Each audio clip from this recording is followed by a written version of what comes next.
Start.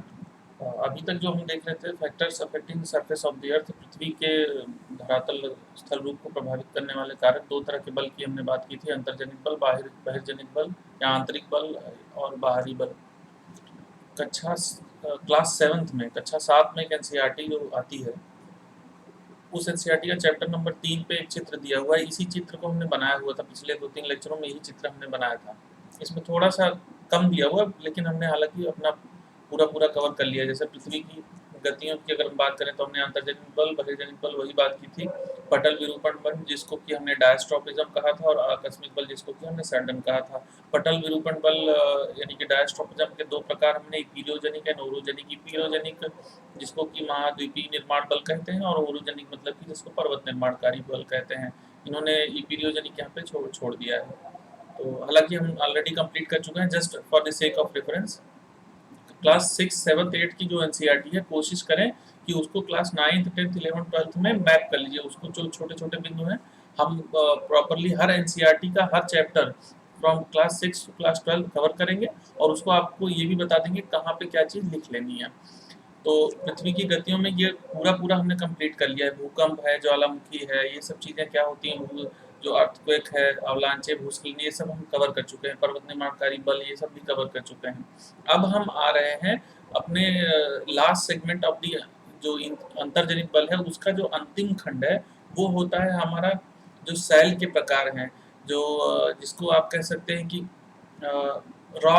Rock system है। तो rock cycle, cell के प्रकार, जो सेल खंड होते हैं, उसके साथ साथ मिनरल डिपॉजिट, ये क्या होता है, और इससे संबंधित परीक्षा उपयोगी प्रश्न, एग्जाम पॉइंट ऑफ व्यू से क्या क्वेश्चन पूछे जा सकते हैं।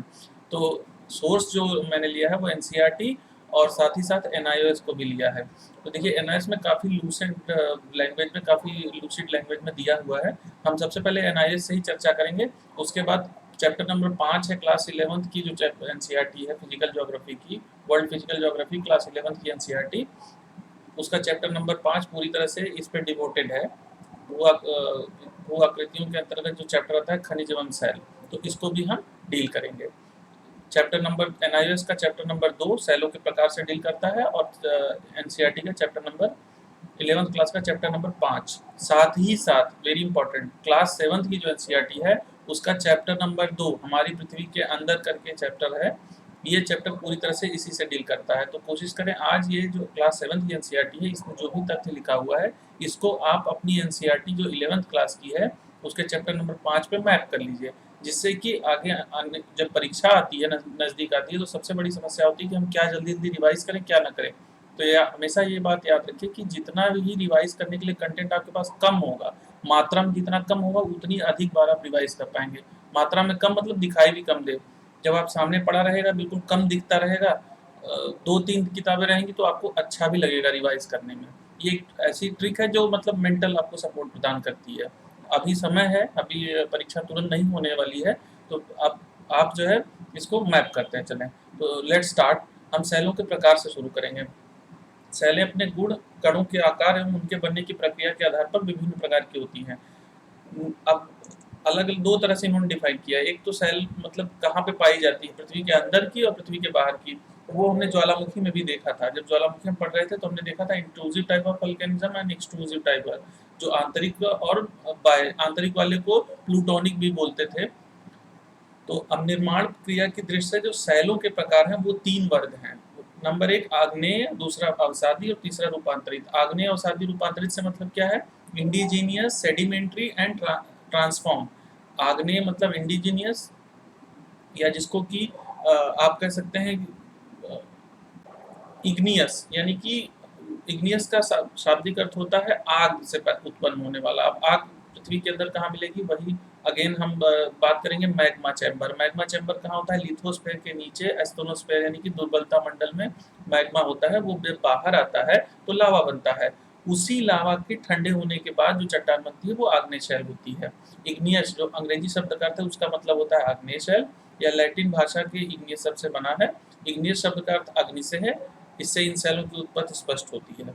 वह सेल जिनकी उत्पत्ति अग्नि से हुई है उन्हें आग्नेय शैल कहेंगे। आग्नेय शैल अति तप्त, बहुत ज़्यादा टेम्परेचर होता है। चट्टानी तरल पदार्थ जो मैग्मा बाहर आता है उसके ठंडे होकर के जब मैग्मा बाहर आएगा तो उसको लावा बोलेंगे, और मैग्मा बाहर नहीं आके अंदर ही सेटल होता है तो इंट्रूसिव टाइप ऑफ डिपॉजिट, जिस पे हमने बात की थी सिल होता है, बैथोलिथ, चालकोलिथ, जस्ट अभी प्रीवियस लेक्चर में हमने बात की थी। तो भूगर्भ में मैग्मा बनने की निश्चित गहराई की जानकारी नहीं है, तो खैर उतनी इंपॉर्टेंट बात नहीं है।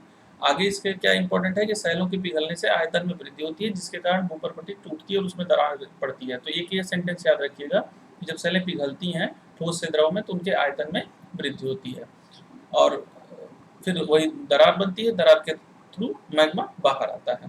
तो अब आगे चलते हैं। जब मैग्मा धरातल पर बाहर निकलता है, देखिए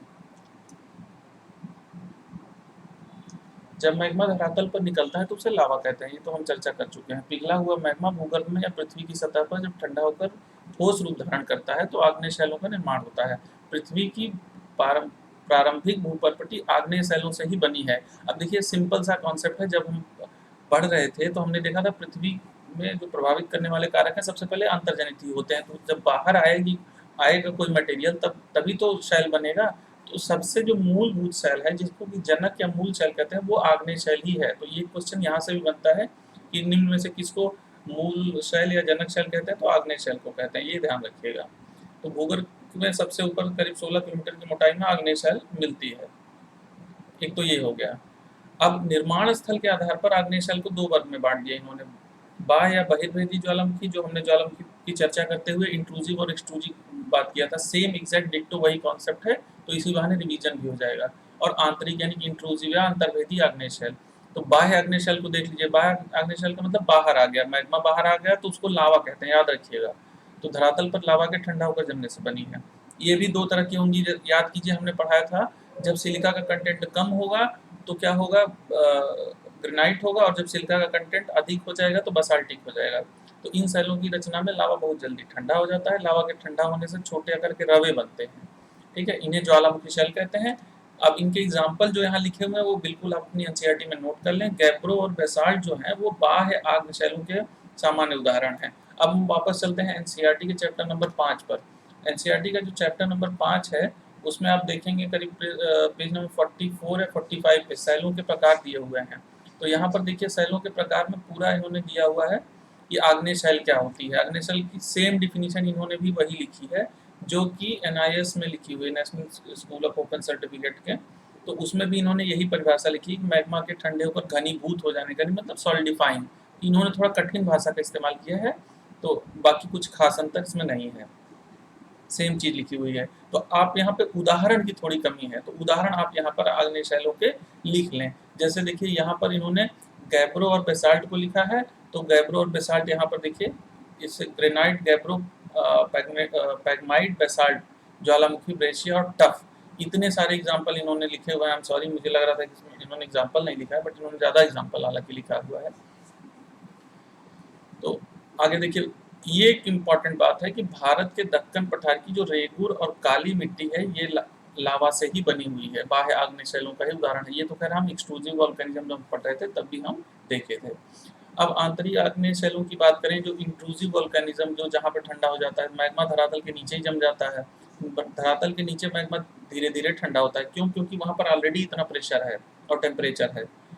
अधिक गहराई में पाई जाने वाली आंतरिक शैलों को पाताली आग्नेय शैल कहते हैं। देखिए जब आप घटना चक्र से प्रश्न सॉल्व कर रहे होंगे या परीक्षावाणी से सॉल्व कर रहे होंगे तो आपको एक प्रश्न दिखेगा, उसमें आईएएस में पूछा गया है कि जब धरती के अंदर ही डिपॉजिट हो जाता है ज्वालामुखी तो उसको क्या बोलते हैं, प्लूटोनिक या पाताली, ये शब्द याद रखिएगा, प्रश्न पूछा गया है। ग्रेनाइट और डोलोराइट ये आंतरिक आग्नेय शैलों के सामान्य उदाहरण हैं। देखिए अब जो यहाँ पर एग्जाम्पल लिखे हुए हैं, यहाँ पर आप आंतरिक और बाह्य करके या एक पेज में लिख करके यहीं पर स्टेपल कर लीजिए कि आंतरिक और बाह्य। जैसे बाह्य वाले में गैब्रो था, बेसाल्ट था, और आंतरिक जो आग्नेय शैल होगी, आंतरिक आग्नेय शैलों में ग्रेनाइट और डोलोराइट, ये उसके एग्जाम्पल होंगे। दक्कन के पठार और हिमालय क्षेत्र में ग्रेनाइट शैलों के विस्तृत भूखंड मिलते हैं। अब हिमालय क्षेत्र प्रश्न आपका उठता है, हमने जब चर्चा की थी तो हमने ये कहा था कि हिमालय में ज्वालामुखी नहीं मिलता है। तो अब आप कह सकते हैं कि हिमालय क्षेत्र में कैसे यहाँ लिखा हुआ है। देखिए हिमालय क्षेत्र में लिखा हुआ है, हिमालय नहीं लिखा हुआ है। हिमालय क्षेत्र का मतलब ट्रांस हिमालयन, हिमालय के उस पार 3 है, काराकोरम, लद्दाख, जस्कर। जब टेथीस सी था, अंगारा लैंड और गोंडवाना लैंड के बीच में टेथीस सी था, तो वहां पर वोल्केनिक ओरिजिन का बना हुआ था काराकोरम, लद्दाख, जस्कर वही है जहाँ पर थोड़ा बहुत ग्रेनाइट सेल मिलती है। बस ये याद रखिएगा आप। हिमालय एज सच कोई वोल्केनिज्म नहीं रखता है। आगे बढ़ते हैं। आग्नेय शैलों को कुछ उदाहरण जैसे इन्होंने दिया था, क्रेटर, ये हम देख चुके थे। क्रेटर, ये बीच में जो ओपनिंग होती है वही उसी को क्रेटर बोलते हैं। बाह्य आग्नेय शैलों में गैब्रो देख लिया हमने, बेसाल्ट देख लिया, आंतरिक में ग्रेनाइट देख लिया, और एक और कौन सा है, डोलराइट, ग्रेनाइट एंड डोलराइट। और पाताली आग्नेय शैल याद करिए, ये क्या था, बैथोलिथ था, बैथोलिथ, बैथोलिथ पाताली आग्नेय था। बैथोलिथ, सिल, डाइक याद करिए, सिल और डाइक क्या है। सिल देखिए हॉरिजेंटल मैग्मा डिपॉजिट हुआ करता था, और डाइक क्या था, जो वर्टिकल मैग्मा डिपॉजिट, ऐसे 90 डिग्री एंगल पे डिपॉजिट हो जाए। इसके दो उदाहरण हमने आपको बताए थे, याद कीजिए वो दोनों उदाहरण। उकमे रेंज, उकमे रेंज कहाँ पर, जिम्बाब्वे, वेरी इंपॉर्टेंट, हमने चर्चा की थी, आपको याद रहना चाहिए। सुगल लोक माउंटेन, ब्राजील, ये सब याद रहना चाहिए, बार बार रिवाइज करेंगे तो याद रहेगा। ये किसका उदाहरण था, डाइक का। सिल का उदाहरण ऐसा सच हमको नहीं दिखा था, और बैथोलिथ का भी हमने उदाहरण नहीं देखा था। फिलहाल आगे चलते हैं। बैथोलिथ वही डेफिनेशन है, बड़े आंतरिक आंतरिक आग्नेय चट्टानी पिंड है। वेरी इंपॉर्टेंट, याद रखिए बैथोलिथ क्या है, अंदर जो डिपॉजिट होता है धरती के, वही बैथोलिथ है। इसका आकार कुछ ये सब तो आकार तो छोड़ सकते हैं आप। विश्व के बड़े पर्वत समूहों के स्थूल प्रोड हैं, लाखों वर्षों के अपर्दन के बाद ही दिखाई देते हैं। उससे पहले तो ऑब्वियस सी बात है, धरती के अंदर डिपॉजिट हुए तो अभी कहाँ से दिखाई देंगे, जब बहुत ज्यादा अपर्दन होता है उसके बाद ही दिखाई देता है। तो यानी कि कभी जमा हुए रहे होंगे, बहुत लाखों साल से अपर्दन हुआ, तो अब जाकर के ये गुंबदनुमा छत इसकी दिखाई देती है। तो पूर्ववर्ती शैलों के बीच मैग्मा के समानांतर तहों के रूप में जमने के सिल कहते हैं। वही समानांतर मतलब ये पैरेलल, ऐसे हॉरिजॉन्टल जो होता है। और डाइक क्या है, लंबवत जमाव है। ठीक। रासायनिक गुण के आधार पर आग्नेय शैल को दो भागों में विभाजित किया जाता है, अम्लीय और क्षारीय। अम्लीय यानी कि जो हमने बात की थी अल्कलाइन, और क्षारीय मतलब बेसाल्टिक, एसिटिक एंड बेसाल्टिक। तो अम्लीय आग्नेय शैल में सिलिका की मात्रा देखिए, एग्जैक्ट परसेंटेज इंपॉर्टेंट नहीं है, इंपॉर्टेंट है कि सिलिका की मात्रा अधिक होती है अम्लीय में। कठोर और मजबूत सेल होती है। ग्रेनाइट इसी प्रकार की सेल का उदाहरण है। वेरी इंपॉर्टेंट स्टेटमेंट है, ये सब आप नोट कर लीजिए। देखिए एक एक पेज में नोट करे रहेंगे, और एनसीईआरटी में नॉर्मली एनआईओएस की किताब लोगों के पास नहीं होती है, हिंदी माध्यम में तो बिल्कुल मुश्किल होती है। अगर है तो भी ठीक है, नहीं है तो पीडीएफ फाइल टेलीग्राम चैनल पे, इसका लिंक डिस्क्रिप्शन बॉक्स में है, आप उसको ज्वाइन करके वहाँ पर ये पूरा चैप्टर वाइज हमने डाला हुआ है, वहाँ से आप डाउनलोड कर लीजिए पीडीएफ फाइल। अदरवाइज इसको नोट्स बना करके अपनी एनसीईआरटी में लिख लीजिए। क्षारीय आग्नेय शैलों में सिलिका की मात्रा अम्लीय शैलों से कम पाई जाती है, यही हमने डिस्कस किया था। क्षारीय रहेगा, सिलिका कम रहेगा तो विस्कोसिटी कम रहेगी, काफी दूर तक जाएगा, बेसाल्टिक टेबल लैंड बनेगा, जैसा कि दक्कन पठार में बना हुआ है। इन शैलों में याद रखिएगा लोहा, मैग्नीशियम इसकी अधिकता होती है क्षारीय शैलों में। इसका रंग गहरा और काला होता है। रंग तो छोड़ दिए, बस क्या मिलता है वो जरूरी है, लोहा और मैग्नीशियम मिलता है। इस पर जो क्लाइमेटिक वेदरिंग होती है, ऋतु पक्ष है, उसका प्रभाव पड़ता है। उदाहरण जो तीनों हैं बिल्कुल रट लीजिए, गैब्रो, बेसाल्ट और डोलोराइट, ये क्षारीय शैलों के उदाहरण हैं। अल्टीमेटली सब इग्नियस रॉक के ही उदाहरण हैं। इग्नियस में देखिए हमने दो देखा, एक तो अंदर धरती के अंदर डिपॉजिट हो या धरती के बाहर डिपॉजिट हो, और अगर धरती के अंदर डिपॉजिट हो या बाहर डिपॉजिट हो, केमिकली वो क्या हो सकता है, रासायनिक गुण के आधार पर, या तो अम्लीय हो गया तो क्षारीय होगा। तो क्षारीय वाले का 3 गैब्रो, बेसाल्ट और डोलोराइट। तो इस तरह से आप चार्ट बना लें, चार्ट बनाएंगे तो उसमें आग्नेय शैल में आप दो पार्ट में ऐसे बांट लें, एक तो आंतरिक और दूसरा बाहरी। आंतरिक वाले में जब भी कुछ लिखें तो उसके आगे उसका रासायनिक गुण लिख लें कि वो अम्लीय है या क्षारीय है। इस तरह से आप टेबल एक बना लीजिए। तो आगे बढ़ते हैं। उसी का समरी दिया हुआ है कि बाह्य आग्नेय शैल धरातल पर ठंडा लावा के ठंडा होकर जमने से बनता है। बेसाल्ट और गैब्रो, बेसाल्ट अभी हमने देखा है कैसा है, क्षारीय है। आंतरिक जो धरती के नीचे जमा होता है, ग्रेनाइट उसका उदाहरण है। अब इसके जो क्वेश्चंस होते हैं, बहुत अच्छी एनआईएस बहुत अच्छे लूसेंट लैंग्वेज में लिखा है, जिसमें क्वेश्चन आंसर भी रहता है। देखिए खनिज की परिभाषा आप इसमें दिया ही हुआ है कि रासायनिक, और बहुत जो एक बार वापस पढ़ ही लेते हैं जिससे कि याद रहे। तो शैलों की परिभाषा क्या है, गुण कणों के आकार उनके बनने की प्रक्रिया के आधार पर विभिन्न प्रकार की होती हैं। ठीक है, परिभाषा मूल रूप में दी ही होती है, तो कुछ खास नहीं है। परिभाषा कभी प्रीलिम्स में भी नहीं पूछी जाती, इस तरह से मेंस में भी इस तरह की चीज़ नहीं पूछी जाती। भूपरपट्टी में पाए जाने वाले 3 प्रमुख खनिजों के नाम बताइए। भूपरपट्टी में आप खुद सोचिए, सबसे पहले तो देखिए सियाल पाया जाता है, सिलिकॉन, एल्यूमिनियम, और आपको एक जानकर के आश्चर्य होगा कि फेरस मतलब आयरन भी मिलता है। मैग्नीशियम भी मिलता है, आयरन भी मिलता है, बस कम मात्रा में मिलते हैं लेकिन मिलते जरूर हैं। निम्नलिखित प्रत्यय के लिए एक शब्द लिखिए। अधिक गहराई में प्राप्त आंतरिक आग्नेय शैल, आंतरिक आग्नेय शैल, इसको क्या अभी हमने देखिए अंग्रेजी में इसको प्लूटोनिक कहा था और हिंदी में क्या लिखा रहता है, पाताली। यही डायरेक्टली क्वेश्चन एनालिसिस से आया हुआ है कि गहराई में प्राप्त आंतरिक आग्नेय शैल को क्या बोलेंगे। पृथ्वी के धरातल पर पहुंचने वाला गर्म तत्व पदार्थ क्या हो जाता है, लावा, और पृथ्वी के अंदर रहता है तो मैग्मा ही रहता है। डाइक और सिल की रचना कैसे होती है, डाइक हमने बताया था, देखिए ऊर्ध्वाधर डिपॉजिट, और सिल क्या है, समानांतर यानी कि हॉरिजॉन्टल डिपॉजिट। आग्नेय शैलों की रचना, आग्नेय शैलों की रचना किससे होती है, शीतलन से। जब गर्म लावा बाहर आता है, मतलब मैग्मा बाहर आके लावा बनता है, और जब ठंडा हो जाता है तभी तो आग्नेय शैल बनती है। फिर है निम्नलिखित में से कौन सी आंतरिक आग्नेय शैल का उदाहरण है। देखिए कितना आसान आसान प्रश्न पूछता है। बेसाल्ट आंतरिक आग्नेय शैल का, सॉरी आंतरिक आग्नेय शैल का ग्रेनाइट होगा। बेसाल्ट और गैब्रो बाह्य का है, और ग्रेनाइट कैसा है, मतलब ये इसमें सिलिका की मात्रा कम होती है, अम्लीय होता है ये। आंतरिक आग्नेय शैल का ग्रेनाइट उदाहरण है, बेसाल्ट और गैब्रो नहीं है, बेसाल्ट और गैब्रो बाहरी का है। प्राथमिक सेलों का परिणाम है प्राइमरी, प्राइमरी सेल कैसे बनती है, देखिए रूपांतरण तो अभी हमने चर्चा ही नहीं की, संपीड़न अभी हमने चर्चा इसकी नहीं की, ठोसीकरण, ठोसीकरण ही होता है, और शादी की भी हमने चर्चा नहीं की। ठोसी मतलब ठंडा होकर के ठोस हो जाना, तभी तो प्राइमरी ये बनेगा सेल, प्राथमिक सेल, तो ठोसीकरण ही उसका सही होता है। अब आगे आते हैं अवसादी सेलें। अवसादी सेलें का मतलब sedimentary rocks, sedimentary rocks. Sedimentary rocks क्या है, देखिए सेडिमेंटेशन का मतलब ये होता है जमाव, अवसाद मतलब कि धीरे धीरे धीरे करके एक बार जमा होना। तो इन सेलों की रचना अवसादों के निरंतर जमाव से होती है, कटता फूटता रहता है। सबसे पहले क्या बन गया, इग्नियस, अब वो टूटेगा कटेगा, वो टूटने कटने और फोड़ने के 5 एजेंट होते हैं जिस पर हम चर्चा करेंगे। वो 5 एजेंट कौन कौन से हैं, वो अभी बस ऐसे सुन लीजिए आप। रनिंग वाटर यानी कि जो बहता हुआ पानी है, दूसरा है आपका भूमिगत जल है, तीसरा है ग्लेशियर यानी कि हिमनद, चौथे हैं आपका समुद्री लहरें, और पांचवा आपका हवा यानी कि पवन होती है।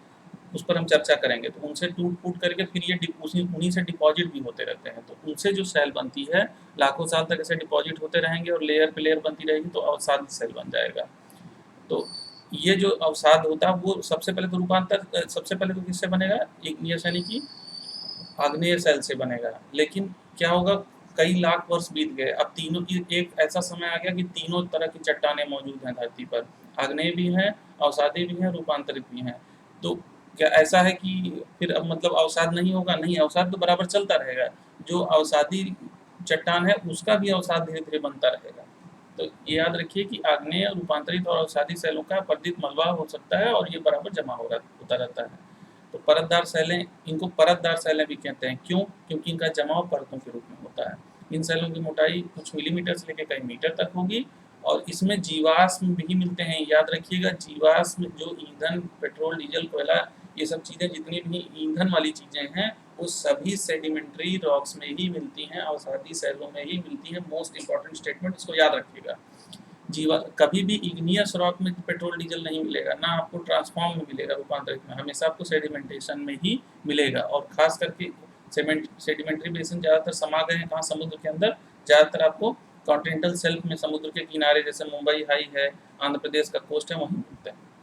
तो जीवाश्म प्रागैतिहासिक काल के पशु और पौधों के अवशेष हैं, ये तो खैर आप जानते ही हैं।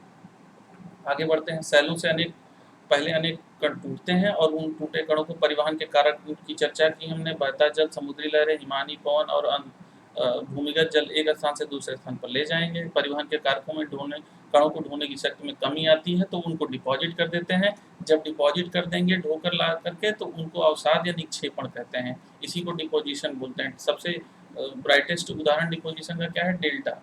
अवसादी सेलों का नाम अवसाद ढोने वाले कारकों उनके जमाव स्थल के संदर्भ में रखा जाता है, जैसे नदीकृत सेल, झील सरोवर सेल, समुद्रीकृत सेल, मरुस्थल। अब जैसे ये एक एग्जांपल दिया हुआ है कि नदी में के तहत जो निक्षेपण होगा उसको नदीकृत सेल कहेंगे, झील में जो होगा सरोवरी सेल कहेंगे, समुद्र में समुद्रीकृत सेल, मरुस्थल में पवनकृत सेल, हिमानी में हिमानीकृत सेल। यही बोलेंगे, बहुत कुछ खास नहीं है। मरुस्थल में जो बनता है, ये जब हम मरुस्थल डिपॉजिट पढ़ेंगे तो उसमें एक इम्पॉर्टेंट फीचर आता है, उसको हम देखेंगे। अभी फिलहाल के लिए इसको आप छोड़ सकते हैं। अवसाद प्राय बारीक कणों से निर्मित मुलायम परत होती है। प्रारंभ में ये बालू मिट्टी के रूप में होते हैं, कालांतर में यही पदार्थ भारी दबाव के बाद रूपांतरित हो जाते हैं और रूपांतरित सेल बन जाएंगे बाद में। प्रारंभ में अवसादी सेलों का जमाव क्षैतिज रूप में होता है, मतलब ऐसे लेयर टू लेयर जमाव होता रहता है। ठीक है, इसके उदाहरण क्या हैं? बलुआ पत्थर, शैल, चूना पत्थर, डोलोमाइट। ये इंपॉर्टेंट है, चार्ट बना करके लिख लीजिए आप इसको। फिर देखिए कंग्लोमरेट क्या होता है? कंग्लोमरेट का मतलब होता है बहुत सारी चीज़ों को एक साथ इकट्ठा ऐसे ऐसे ऐसे ऐसे करके, जैसे एक बास्केट में सब्जी रख लीजिए तो उसको कंग्लोमरेशन बोलेंगे। तो इस प्रकार की अवसादी सेल का उदाहरण क्या है? कंग्लोमरेट किसका उदाहरण है? अवसादी सेल का। इंपॉर्टेंट स्टेटमेंट है, इसको याद रखिएगा। और ये इस प्रकार की प्रक्रिया से बनी सेलों को भौतिक अवसादी सेल कहते हैं, यानी कि फिजिकल सेडिमेंट्री रॉक बोलेंगे। पेड़ पौधों और जानवरों से जहाँ जैविक पदार्थ एकत्र होगा उसको जैविक मूल की सेल या अवसादी सेल बोलेंगे। कोयला और चूना पत्थर जैविक मूल की अवसादी सेल है। वेरी इंपॉर्टेंट स्टेटमेंट है, इसको भी आप याद रखिए। कोयला और चूना पत्थर कैसे हैं? जैविक मूल की अवसादी सेल है। तो अवसादों की रचना रासायनिक क्रिया से भी संभव है। देखिए यही है जो अंडरग्राउंड वाटर की बात कर रहे थे हम एजेंट की, जहाँ पर आपका लाइमस्टोन बनता है, सीमेंट इंडस्ट्री में यूज होता है। तो अवसादों की रचना रासायनिक प्रक्रिया से भी संभव है। जल अपनी घुलन क्रिया के द्वारा सेलों से रासायनिक तत्व ग्रहण कर अवसाद के रूप में जमा करता रहता है। तो लाइमस्टोन इसी तरह का डिपॉजिट है। सेंधा नमक वेरी इंपॉर्टेंट है। जिप्सम सीमेंट इंडस्ट्री में यूज होता है। शोरा ये इसी प्रकार की सेल है। कैसे? रासायनिक अवसादी सेल है। वेरी इंपॉर्टेंट ये सब स्टेटमेंट है, इसको आप नोट करके रख लीजिए। तो संसार के विशालकाय बलित पर्वत जैसे हिमालय है, एंडीज है, इनकी रचना सेलों से हुई है और ये सेडिमेंट्री जमा हो करके फिर बलित पर्वत बने हैं। और जितना हमारे यहाँ यूपी, बिहार, बंगाल में जलोढ़ निक्षेप है, ये सब अवसादी के एकीकृत रूप हैं अवसादी सेलों के। देखिए इस तरह से डिपॉजिट होता जाता है और मिट्टी बनती जाती है। सबसे ज़्यादा नदी बेसिन जो है इसी से बने हैं। मैदान और डेल्टा ये सब अवसादों के जमाव से बने हुए हैं। एग्जाम्पल दिया है गंगा का मैदान, गंगा ब्रह्मपुत्र का मैदान, सिंधु। ठीक है, अगर आप इसका और टेक्निकल नाम देखना चाहें तो देखिए 5 तरह के दोआब हैं। बारी, बिस्ट, छाछ, रचना, ये सब दोआब पंजाब में पाए जाते हैं। वो सब किसके उदाहरण हैं? और यही अवसादी परतों के उदाहरण। अब थर्ड वन आता है रूपांतरित और या कायांतरित सेल। ये क्या है रूपांतरित या कायांतरित सेल? ये है कि जब बहुत अधिक दबाव पड़े, चाहे किस पर, चाहे अवसादी सेल पर पड़े या आग्नेय सेल पर पड़े, बहुत ज़्यादा तापमान पड़े या दबाव पड़े। तापमान और दबाव कब पड़ेगा? जब ये धरती के अंदर पहुंच जाएंगे। अब मान लीजिए अवसाद कहीं पे जमा हो रहा है, उसके बाद कुछ ऐसा टेक्टोनिक गतिविधि हुआ कि ये सडनली नीचे चला गया। अब इसके ऊपर फिर से लेयर जमीन आ गई, तो इसमें तापमान भी अधिक हो जाएगा, दबाव भी अधिक हो जाएगा। तो ये फिर से पिघल करके क्या हो जाएगा? मैग्मा हो जाएगा। फिर से पिघल करके जब मैग्मा होगा तो फिर ये बाहर आ जाएगा, तो लावा हो जाएगा, फिर से ये इग्नियस रॉक हो जाएगा। यही रॉक साइकिल हमारी बनती रहती है, जिसको कि शैल चक्र कहते हैं। ठीक है, उच्च ताप और उच्च दाब पूर्ववर्ती सेलों के रंग और गठन और खनिज संगठन में परिवर्तन होता है। यहाँ सेलें मतलब द्रवित मैग्मा के संपर्क में आएंगी, फिर से उनकी रचना में परिवर्तन आएगा, इसीलिए इसको रूपांतरित और कायांतरित सेल कहते हैं। देखिए जो आंतरिक डिपॉजिट होगा इग्नियस रॉक का, यानी कि जो आग्नेय सेल का धरती के अंदर डिपॉजिट है, वो भी तो बहुत अधिक दबाव और तापमान में परिवर्तन के बाद रूपांतरित सेल बन सकता है। तो भूपर्पट्टी में मौजूद अधिक ऊष्मा के दबाव से अवसादी और आग्नेय सेलों के खंजों में रंगों का पुनर्निर्माण और रूप में परिवर्तन हो जाता है। 2-3 तरह के रूपांतरण है, जैसे तापीय रूपांतरण, जैसे जब बहुत अधिक टेम्परेचर की वजह से जब चेंज आए तो उसको संस्पर्शी रूपांतरण कहेंगे। और जब द्रवित मैग्मा और लावा सेलों के संपर्क में आए और सेलों के मूल रूप में परिवर्तन आए, बहुत अधिक भारी दबाव से सेलों में परिवर्तन हो, तो ऐसे परिवर्तन को डायनामिक यानी कि गतिक या प्रादेशिक रूपांतरण कहते हैं। डायनामिक या रीजनल ट्रांसफॉर्मेशन कहेंगे। उदाहरण क्या दिया हुआ है इसके? Slate, gneiss and schist. Gneiss and schist को आप ये मतलब वेरी इंपॉर्टेंट है, एग्जाम पॉइंट ऑफ व्यू से पूछा गया है नीस एंड सिस्ट का। तो स्लेट है, नीस एंड सिस्ट है, संगमरमर है, हीरा है। याद रखिए हीरा क्या है? कोयला बहुत अधिक दिनों तक दबाव और ताप में रख दिया जाए तो हीरा बन जाता है, कार्बन का ही प्रतिरूप है हीरा। स्लेट, नीस एंड सिस्ट, संगमरमर, हीरा, ये सब रूपांतरित सेलों के उदाहरण है। मोस्ट इंपॉर्टेंट स्टेटमेंट्स हैं, ये सब पूछे जा सकते हैं, नोट्स बना लीजिए। रूपांतरित सेल अपनी मूल सेलों से अधिक कठोर और मजबूत होती है। ये भी एक स्टेटमेंट इंपॉर्टेंट है कि जो ट्रांसफॉर्म रॉक होती है वो हमेशा इग्नियस और सेडिमेंट्री से ज़्यादा सॉलिड होगी। रूपांतरित सेल हमेशा आग्नेय और अवसादी से अधिक कठोर और मजबूत होगी। अब एक टेबल इन्होंने बनाई है, इस तालिका का ध्यान से अध्ययन करिए। ये टेबल बहुत इंपॉर्टेंट है, क्वेश्चन इससे पूछा जा सकता है डायरेक्टली। देखिए कुछ अवसादी सेलों के प्रकार दिए हैं जो बाद में रूपांतरित सेल बन जाती हैं, तो डायरेक्टली मैच मेकिंग में आ जाएगा ऐसे करके कि चूना पत्थर जब रूपांतरित होता है तो संगमरमर बनता है, डोलोमाइट जब रूपांतरित होता है तो संगमरमर बनता है, यानी कि चाहे चूना पत्थर हो या डोलोमाइट, जब रूपांतरित होगा तो संगमरमर बनेगा। बलुआ पत्थर जब रूपांतरित होगा तो क्वार्टजाइट बनेगा, ये क्वेश्चन आया हुआ है। सेल जब रूपांतरित होगा तो स्लेट बनेगा, ये भी मैच मेकिंग में 4 मैच मेकिंग में पूछा जा चुका है। स्लेट जब फर्दर रूपांतरित होगी तो फाइलिट बनेगा। अब देखिए यहीं पर ध्यान दीजिए, सेल सेल जब रूपांतरित होगा तो स्लेट बनेगा, अब स्लेट फिर रूपांतरित होगा तो फाइलिस्ट बनेगा, कोयला रूपांतरित होगा तो हीरा बनेगा, ग्रेनाइट रूपांतरित होगा तो नीस बनेगा, फाइलिट रूपांतरित होगा तो सिस्ट बनेगा। ये दोनों तो मोस्ट इंपॉर्टेंट है, और कोयला तो आपको खैर जानकारी होगा ही होगा।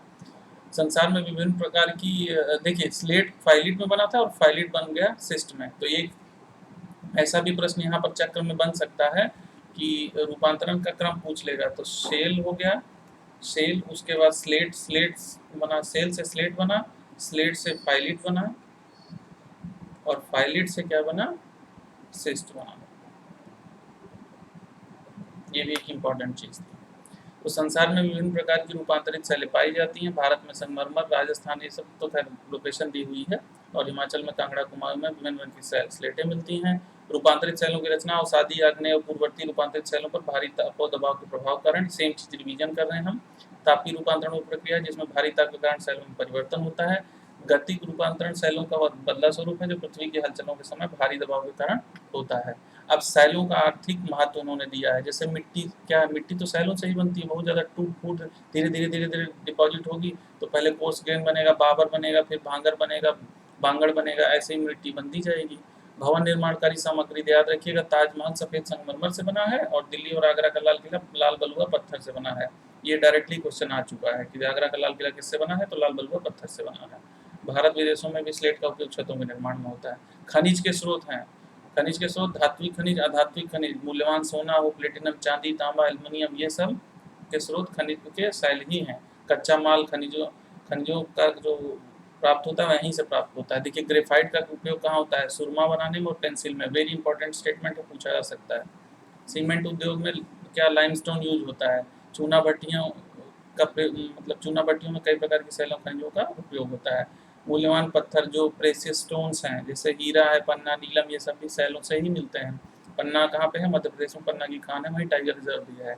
ईंधन, ईंधन कोयला, पेट्रोलियम, प्राकृतिक गैस, याद रखिए कि जितना भी ईंधन जीवाश्म ईंधन है वो सब सेडिमेंट्री रॉक यानी कि अवसादी सेल में ही मिलेगा। हर अवसादी सेल में ईंधन नहीं मिलेगा, लेकिन ईंधन हमेशा अवसादी सेल में ही मिलेगा, ये ध्यान रखिएगा। उर्वरक मिलता है, फास्फेट उर्वरक किससे मिलता है, फास्फेराइट नामक खनिज से मिलता है। फास्फेट उर्वरक फास्फेराइट नामक खनिज से मिलता है। तो ये एक इनके मतलब आर्थिक लाभ हो गए। अब पाठगत प्रश्न क्या है, सेल क्या है उसका हमने देख लिया। वर्गीकरण 3 प्रकार हो गए, igneous, sedimentary and transform. Igneous मतलब आग्नेय, फिर अवसादी, फिर आपका रूपांतरित। फिर पूछ रहा है कि निम्नलिखित में से एक एक परिभाषिक शब्द लिखिए। अत्यधिक दाब के कारण रूपांतरित सेलों के बनने की प्रक्रिया, वही रूपांतरण ही है। सेल जिसमें परतें होती हैं, सेडिमेंट्री यानी कि अवसादी, अवसादी और आग्नेय सेल पर ताप और दाब के प्रभाव से कौन सी सेल बनती है, तो रूपांतरित सेल ही बनती है। झील में अवसादों के जमाव से बनी अवसादी सेल, तो झील वाली जो सेल लिखी थी यहाँ पर देख सकते हैं,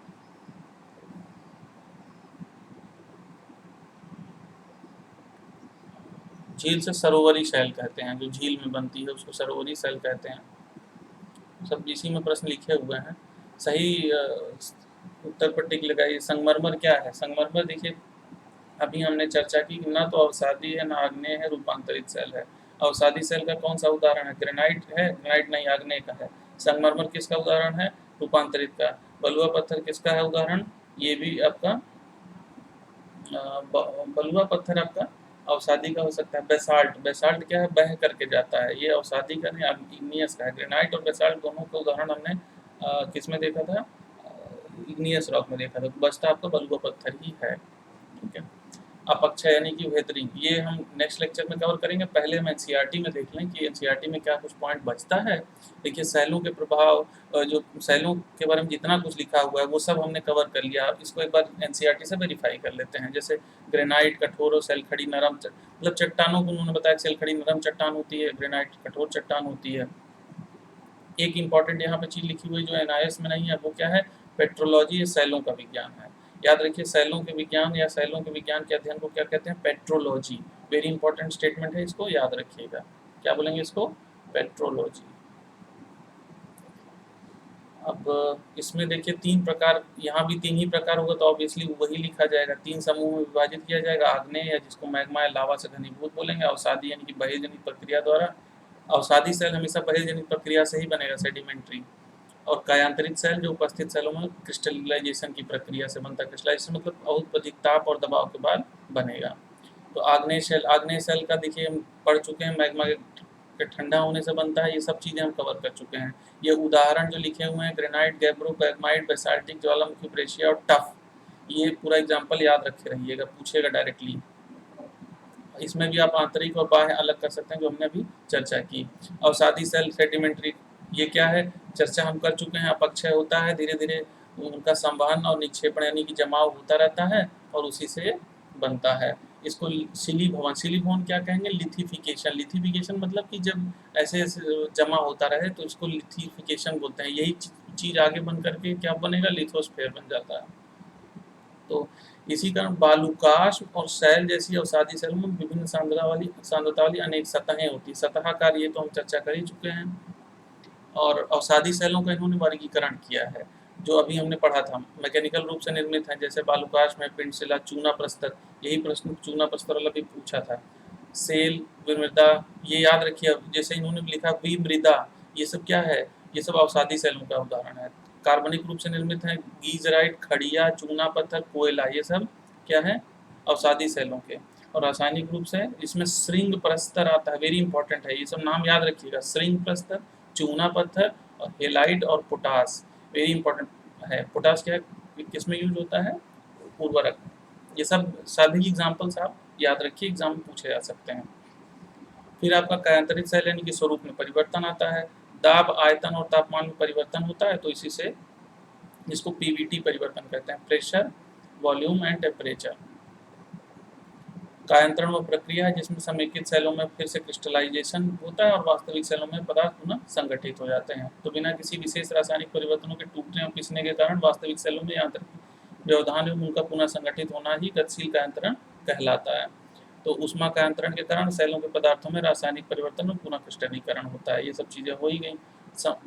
बाकी इसमें तो एग्जाम्पल नहीं दिया हुआ। एग्जाम्पल हमने कायांतरण का, रूपांतरण या कायांतरण एक ही चीज़ है, चाहे रूपांतरण कह लीजिए चाहे कायांतरण कह लीजिए।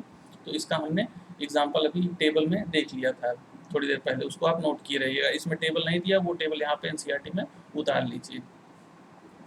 और जब कायांतरण में खनिजों और कणों की व्यवस्था को क्या बोलते हैं? पत्रण बोलते हैं, फॉलिएशन। फॉलिएशन का मतलब जैसे ये ऐसे कंसेंट्रिक सेल में ऐसे जमा होता जाए तो उसको फोलिएशन बोलेंगे, और जब जैसे कंसेंट्रिक सेल में बाहर निकलता रहे तो उसको एक्सफोलिएशन बोलते हैं। और फिर कुछ चीज़ें लिखी हुई हैं, जैसे बैंडिंग मतलब बॉन्डेज, उसको संगठित कर लेता है। कायांतरित सेलों में 2 प्रमुख भागों में वर्गीकृत की जा सकती हैं, जैसे पत्रित सेल हैं, अपत्रित सेल हैं। अब पत्रित सेल, अपत्रित सेल, ये आपको जानने की जरूरत नहीं है, आप बस इसके उदाहरण याद रखिएगा। पट्टिताश्मीय, granite, syenite, slate, schist, gneiss and schist तो हमने देखा ही था, संगमरमर, क्वार्ट्ज, ये रूपांतरित सेलों के उदाहरण हैं। वो टेबल भी आप यहाँ पे बना करके रख लीजिए। फिर है रॉक साइकिल यानी कि शैल चक्र। शैली चक्र या शैल चक्र एक ही बात है। रॉक साइकिल वही हमने चर्चा की, सबसे पहले धरती के अंदर से लावा निकला, ठीक है, तो आग्नेय सेल बना। धरती के अंदर से बाहर आया लावा, तो ये आग्नेय सेल बना। आग्नेय सेल टूटा फूटा और वो बह के गया, तो अपक्षय और अपर्दन हुआ तो सेडिमेंटेशन रॉक बना। सेडिमेंटेशन रॉक बहुत ज़्यादा प्रेशर और टेम्परेचर में है तो कायांतरित रॉक बना। कायांतरित रॉक फिर से धरती के अंदर चला गया, फिर से पिघल गया, मैग्मा बन गया, और मैग्मा फिर वापस धरती पे बाहर आ गया तो आग्नेय सेल बन गया। अब देखिए बीच के लकीर क्या शो करते हैं? बीच के लकीर शो करते हैं कि कोई एक साइकिल स्किप होकर के ऐसा भी हो सकता है कि आग्नेय सेल अंदर है, मतलब धरती के अंदर आग्नेय सेल डिपॉजिट हुई है आंतरिक वाला, और वो इतना ज़्यादा टेम्परेचर प्रेशर में आकर के रूपांतरित हो जाए तो वो कायांतरित सेल हो गई। अवसादी सेल क्या है? अवसादी सेल डायरेक्टली भी कायांतरित हो सकती है, और अवसादी सेल का wear and tear pressure temperature में टूट फूट करके सीधा गल के मैग्मा बन जाए और वापस से आग्नेय सेल बन जाए, तो यही रॉक साइकिल है। और इसमें कुछ रॉकेट साइंस जैसा कुछ इसमें नहीं है, ठीक है। और बाकी तो इसमें कुछ ऐसा दिया नहीं है। हाँ, अब जो छोटी मोटी चीज़ें हैं सेल के अलावा, देखिए खनिज जो पाए जाते हैं वो सब इसमें लिखे हुए हैं, सब खनिजों के नाम आप याद कर लीजिए। जैसे अधात्विक खनिज कौन से होते हैं, गंधक है, फास्फेट है, नाइट्रेट, इसमें समझाने लायक कुछ नहीं है, ये रटना है आपको। धात्विक खनिज क्या होते हैं, बहुमूल्य धातु है, सोना चांदी प्लेटिनम लौह अलोह धातु ये सब है। और कुछ और आपको जैसे हम जो चर्चा कर लेते हैं कुछ खनिजों और शैलों की जो एग्जाम पॉइंट ऑफ व्यू से इम्पोर्टेंट है। जैसे पृथ्वी के संपूर्ण परपटी का लगभग 98% 8 तत्वों से मिलकर के बना है, तो वो इतना इम्पोर्टेंट नहीं। इम्पोर्टेंट ये है कि पृथ्वी के भू परपटी में सबसे ज़्यादा ऑक्सीजन मिलता है, मोस्ट इंपॉर्टेंट स्टेटमेंट है, याद रखिएगा। दूसरे नंबर पर सिलिकॉन आता है, ये 1 और 2 तो बिल्कुल 100% याद रखिएगा। भू के परपटी पर, वातावरण में नहीं, वातावरण में सबसे ज़्यादा तो नाइट्रोजन मिलेगा, नंबर 2 पे आपका ऑक्सीजन आएगा, लेकिन भू परपटी लिथोस्फीयर की बात करें वहाँ पे ऑक्सीजन नंबर 1 पर है और सिलिकॉन नंबर 2 पर है, बिल्कुल याद रखिएगा। फिर आगे बढ़ते हैं। तो इस प्रकार खनिज एक ऐसा प्राकृतिक और कार्बनिक तत्व है जिसमें क्रमबद्ध सिस्टमेटिक एटॉमिक संरचना होती है, मतलब एटॉमिक गुण होता है और एटॉमिक स्ट्रक्चर होता है जिसका कि कुछ डेफिनिट केमिकल और फिजिकल कंपोजिशन होता है। पृथ्वी के आंतरिक भाग में पाया जाने वाला मैग्मा सभी खनिजों का मूल स्रोत है। तो ये भी एक क्वेश्चन बन सकता है कि सभी खनिजों का, विश्व के सभी खनिजों का मूल स्रोत क्या है, पृथ्वी के आंतरिक भाग में पाया जाने वाला मैग्मा। और फिर खनिजों की कुछ विशेषताएं दी हुई हैं, जैसे भौतिक विशेषताएं, उनका क्रिस्टल रूप कैसा होता है, खडभुजाकार, अष्टभुजाकार, ये तो कुछ खास नहीं है। विदलन, विदलन क्या है, सापेक्षिक रूप से समतल सतह बनाने के लिए निश्चित दिशा में टूटने की प्रवृत्ति है। अब इतना कठिन भाषा लिखी हुई कि समझ में ही नहीं आया, तो बस आप याद रखिए विदलन क्या है, ये है मतलब निश्चित दिशा में सेलों के टूटने की प्रवृत्ति है और कुछ नहीं। विभंजन क्या है, आंतरिक व्यवस्था इतनी जटिल होती है कि अणुओं को कोई तल नहीं होता है और अनियमित रूप से टूटते हैं, कोई तल पे नहीं टूटते हैं, अनियमित रूप से टूटेंगे तो विभंजन और नियमित रूप से टूटेंगे तो विदलन। पता नहीं किसने ट्रांसलेशन किया है इसका। चमक उनका भौतिक गुण है, रंग उनका भौतिक गुण है। अशुद्धियों के कारण ही क्वार्ट्ज का रंग श्वेत, हरा या लाल या पीला हो सकता है। याद रखिए शुद्धियों के कारण रंग नहीं होता, अशुद्धियों के कारण क्वार्ट्ज का रंग श्वेत, हरा, लाल, पीला होता है। धारियां होती हैं खनिजों में, पारदर्शिता ट्रांसपेरेंसी होती है, संरचना डेफिनिट केमिकल कंपोजिशन होता है, कठोरता होती है उनमें, सापेक्षिक प्रतिरोध का चिन्हित होना, ये सब चीज़ें। अब कुछ खनिजों के और नाम दिए हुए हैं, टाइल्क, जिप्सम, कैल्साइट, फॉस्फर, ये सब तो आपको जैसे आपको इतना याद रखना है कि कौन सा खनिज जो है वो किस रॉक में मिलता है, बाकी तो कुछ खास इसमें ऐसा इम्पोर्टेंट मुझे नहीं लगा। फिर है आपका कुछ प्रमुख खनिज और उनकी विशेषताएं, ये आपको रट लेनी है। फेल्ड्सपर क्या होता है, सिलिकॉन और ऑक्सीजन सभी फेल्ड्सपर में उपस्थित होते हैं। पृथ्वी के परपटी का आधा भाग फेल्ड्सपर से बना है, ये भी स्टेटमेंट इंपॉर्टेंट है, याद रख लीजिए इसको। चीनी मिट्टी के बर्तन और कांच बनाने में फेल्ड्सपर का उपयोग होता है, डायरेक्ट क्वेश्चन इससे आ सकता है प्रीलिम्स में कि चीनी मिट्टी के बर्तन और कांच बनाने में किस खनिज का उपयोग होता है, तो फेल्ड्सपर का उपयोग होता है। क्वार्ट्ज का उपयोग कहाँ होता है, क्वार्ट्ज का उपयोग रेडियो और रडार में होता है। ग्रेनाइट इसका एक महत्वपूर्ण घटक है, पानी में घुलनशील होता है। क्वार्ट्ज का उपयोग कहाँ होता है, रेडियो और रडार बनाने, रेडियो बनाने में और रडार बनाने में। फिर आप आइए पायरॉक्सिन, पायरॉक्सिन का उल्का पिंड में पाया जाता है, बहुत इंपॉर्टेंट स्टेटमेंट है। पायरॉक्सिन कहाँ मिलता है, उल्का पिंड में मिलता है। पृथ्वी की भूपृष्ठ का 10% हिस्सा, मतलब ये उल्का पिंड से ही हमने इसको चेक किया होगा। एम्फीबोल, एम्फीबोल एस्बेस्टस के उद्योग में होता है उपयोग, तो एस्बेस्टस के उद्योग में इनमें से किस धातु का उपयोग होता है, एम्फीबोल का। जो इम्पोर्टेंट है उतना ही रटिए क्योंकि बहुत ज़्यादा क्लिष्ट भाषा और एक ऑप्शनल की तरह से इसको लिखा हुआ है एनसीईआरटी को, तो हमारे लिए जो जीएस के लिहाज से इम्पोर्टेंट है हम वही देखेंगे। माइका का उपयोग विद्युत, इलेक्ट्रिकल इंडस्ट्री में विद्युत उपकरणों में माइका का प्रयोग होता है, ये क्वेश्चन तो कई बार आ चुका है। आगे चलिए, ऑलिवीन, ऑलिवीन का उपयोग आभूषण यानी कि आभूषण बनाने में ऑलिवीन का उपयोग होता है, इससे ज़्यादा तो कुछ खास पूछेगा नहीं। बाकी हेमेटाइट तो आयरन की सबसे अच्छी क्वालिटी, वो सब तो खनिजों के बारे में जब पढ़ेंगे अलग से तब देखेंगे। तो सैल हो गया और खनिज हो गया, यानी कि जितना रॉक सिस्टम था, मिनरल्स थे, वो सब हमने कवर कर लिया। क्लास 11 की एनसीईआरटी चैप्टर नंबर 5 हम कवर कर लिए। अब इसके से संबंधित क्वेश्चंस देख लेते हैं। इससे संबंधित क्वेश्चंस हैं कि निम्नलिखित में से ग्रेनाइट के 2 प्रमुख घटक कौन से हैं, तो ग्रेनाइट के 2 प्रमुख घटक आयरन, निकल, सिलिका, एल्युमिनियम, लौह और चांदी। देखिए ग्रेनाइट सबसे ऊपर ही मिलता है, तो सियाल, सिलिका और एल्युमिनियम होना चाहिए, सिलिका एंड एल्युमिनियम। निम्नलिखित में से कायांतरित सेलों, देखिए अगर बेसाल्टिक होता तो सीमा हो जाता, सिलिका एंड मैग्नीशियम। कौन सा कायांतरित सेलों का प्रमुख लक्षण है? कायांतरित मतलब रूपांतरण हो गया, परिवर्तनीय हो गया, क्रिस्टली, शांत, शांत तो नहीं होते, पत्रण, जो रूपांतरण होता है उसमें आपका फॉलिएशन, पत्रण भी होता है, एक बार देख लेते हैं।